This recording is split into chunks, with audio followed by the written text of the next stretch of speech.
Digital Mahakumbh में CCTV लगाए गए और सुनने में ये आ रहा है कि जो कैमरा या उसके पीछे जो टेक्नोलॉजी थी वो एआई बेस्ड टेक्नोलॉजी थी। तो अगर हम उस पर भी सवाल नहीं पूछें तो सरकार को तो पता होगा।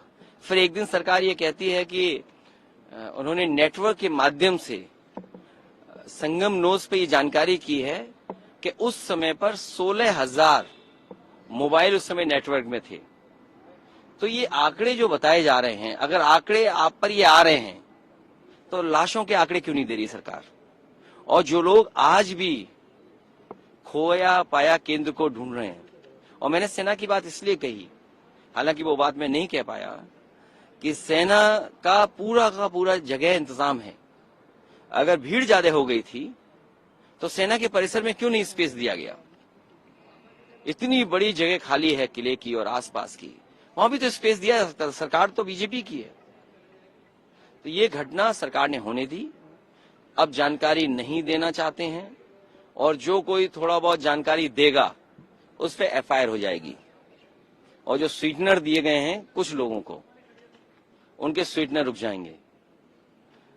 नाम तो है बहुत सारे।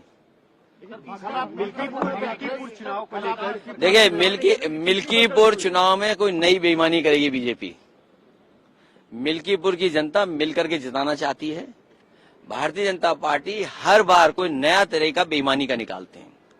मुझे याद है जब मैंने ये आरोप लगाया था इलेक्शन कमीशन को कि जो लोग मर गए हैं और समाजवादी पार्टी के जिन्होंने वोट 2019 में दिया था उनका डिलीट हो गया था 2022 में, उन्होंने मुझे नोटिस दिया। पार्टी को जब नोटिस मिला तो उसका जवाब में हम लोगों ने 18,000 वोट वो जो डिलीटेड कर दिए थे सरकार ने, वो जिंदा थे, वहीं थे जिन्होंने 19 में वोट डाला था, 22 की सूची में आउट थे। आज तक उन अधिकारी पे कोई कार्रवाई नहीं की। देखिए, आप समझिए, हर स्टेज पर बीजेपी मैनेज करती है। पहले अधिकारी जो जिलाधिकारी हैं उनको मैनेज करेगी, उनके ऊपर जो बड़े अधिकारी उनको बैठाया जाएगा, उनको निर्देश दिया जाएगा। फिर आपका शिक्षा विभाग है, शिक्षा विभाग में ऑर्डर एक साथ नहीं निकला है। और मैं तो आपसे कहूंगा सब सच्चे चैनल हैं यहाँ पर, ये सब सच्चाई दिखाते हैं। कम से कम वो निकालिए सच्चाई जो एक साथ सूची जाती थी प्रिसाइडिंग ऑफिसर्स की। इस बार उन्होंने कहा कि पूरी जानकारी ना हो जाए, क्योंकि मैं ग्राफ बना करके जारी कर देता था, तो एक एक को ऑर्डर दिया है। तो प्रिसाइडिंग ऑफिसर्स किनको बनाया गया है, शिक्षा विभाग के जो अधिकारी हैं वो क्या निर्देश दे रहे हैं टीचर्स को। और सुनने में आया कि बीएलओ को निर्देश है कि किसी समाजवादी पार्टी का जहां वोट है वहां पर्ची ना पहुंचाई जाए। ये शिकायत हम लोगों ने डीएम और अधिकारियों से भी किया, ऑब्जर्वर से भी किया है। और अब तो ये जानकारी आ रही है कि जो मरे हुए लोग हैं, जो जिंदा ही नहीं है, उनकी बीएलओ ने पहले पर्ची बीजेपी के घर पहुंचा दी है। अब सोचिए आप बॉडीज की बात कर रहे हैं, बहुत सारी जो लोग मरे ज्यादा हैं, तो आखिरकार इतनी संख्या में जो लोग मरे वो कहाँ गए? क्या तो ये तो सरकार ही बताएगी। देखिए, आप सब जानते हैं भगदड़ जो हुई है उसका समय सरकार को पता है। रात में हुई, कोई 12 बजे बता रहा है, कोई 1 बजे बता रहा है, और सबके पास रिकॉर्डिंग है मोबाइल्स पर।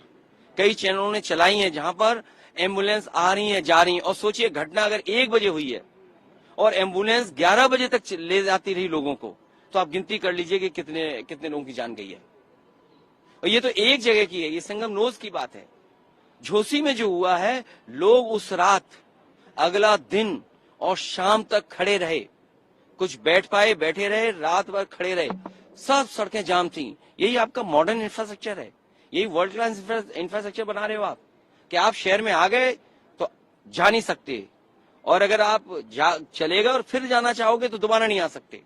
लाखों लाख लोग बाबा के दर्शन नहीं कर पाए, लाखों लाख लोग महाकृपालु भगवान श्री रामचंद्र जी के दर्शन नहीं कर पाए। और तमाम लोग वो लोग हैं जो बिना स्नान के चले गए। तो इसकी जिम्मेदारी किसकी है? और मुख्यमंत्री जी ने 100 करोड़ लोगों के इंतजाम किया था, वो वीडियो सबके पास हैं, जिसमें मुख्यमंत्री जी ने कहा कि हमने 100 करोड़ लोगों का इंतजाम किया है। अगर 100 करोड़ का इतना इंतजाम था और आपने संगम नोज पे केवल 16,000 मोबाइल आइडेंटिफाई कर पाए नेटवर्क से, तो आपके डिजिटल कुंभ कैसा है, जहां सीसीटीवी थी, ड्रोन्स थे, आपने ड्रोन शो किया था। आप तो कह रहे थे कि हर चीज को हम मैप कर लेंगे। हम सेक्टर पे मैपिंग करेंगे, हम मोबाइल से और इन सबसे चीजों से नेटवर्क जाने का नहीं। अब कह रहे हैं साजिश और षड्यंत्र है। जैसे अधिकारी जो साजिश और षड्यंत्र कान में बोल रहे हैं, इनको टर्मिनेट कर देना चाहिए भारत सरकार को। अपने वो पुष्प वर्षा की अब वो तो कुछ बापे कुछ रख लें, फूल और भी। सर, प्रधानमंत्री कल जा रहे हैं महाकुंभ दर्शन डुबकी लगाने, इसको लेकर के मुझे नहीं पता कौन डुबकी लगाने जा रहा है, ये तो व्यक्तिगत होता है, आस्था का सवाल है। ये कोई दिखावे का थोड़ी है, ये आस्था का सवाल है।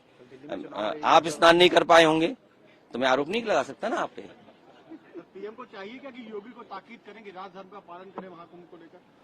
अब राजधर्म का पालन कौन करेगा, अब हम और आप सब लोग देखेंगे। बहुत धन्यवाद आप सबका, आप लोग भी सच्ची खबरें दिखाएं। आज तक वाले अभी तक नहीं बता पाए गिनती, और नाम है आज तक।